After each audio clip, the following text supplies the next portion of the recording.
the flat felled seam. The flat felled seam is another double stitched seam. This one is particularly sturdy, but it's also decorative. You'll often see this on the outside of trousers or men's tailored shirts.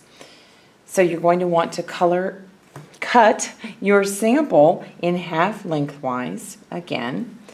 And this time, our first seam is sewn with the wrong sides of the fabric touching each other. So I should again see both right sides of the fabric on the outside here, okay?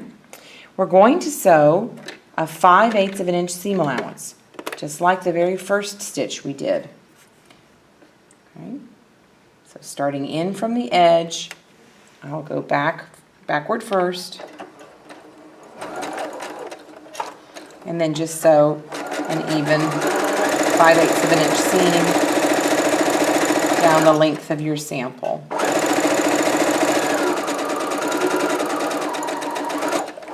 And backstitch.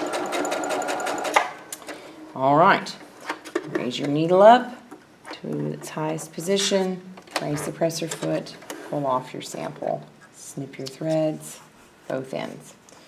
All right, the next step into forming our flat felled seam is to choose one layer of the seam allowance, just one layer of the seam allowance, to trim way down to about 1/8 of an inch.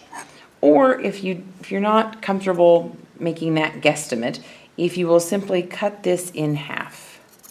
Cut the seam allowance in half. That's more like 1/4 of an inch, really, that I'm doing, which is fine. All right.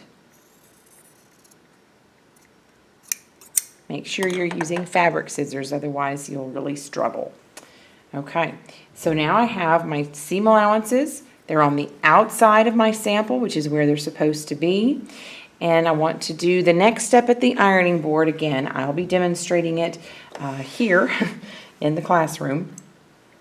But I want to I can press the seam open first, okay, just to get it nice and flat, making sure that it's flat from the back side. Then I want to press my longer seam allowance over my shorter one. Give that a good press.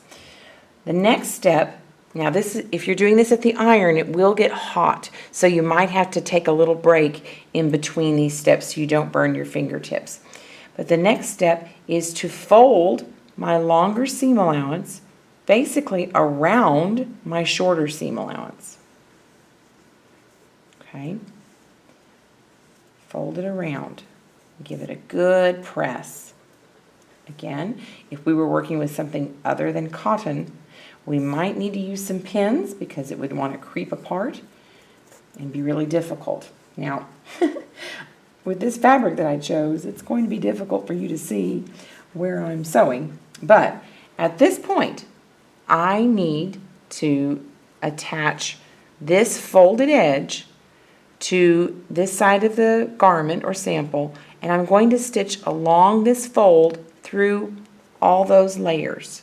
Okay, so leaving my sample open and flat, I'm only stitching on one side, stitch that seam allowance that I've folded over, and you just want to stitch close to the fold.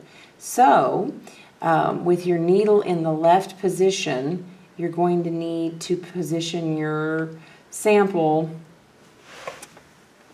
under the foot so that you can see the fold and be in control of how far away you are. How's that for an exact measurement? Sorry, there isn't an exact measurement on this foot, but I'll show you the finished product here in just a sec. And you can see about how far away I'm sewing. Again, with this particular fabric, it's a little tricky for me even to see. This one's easier to do on a solid.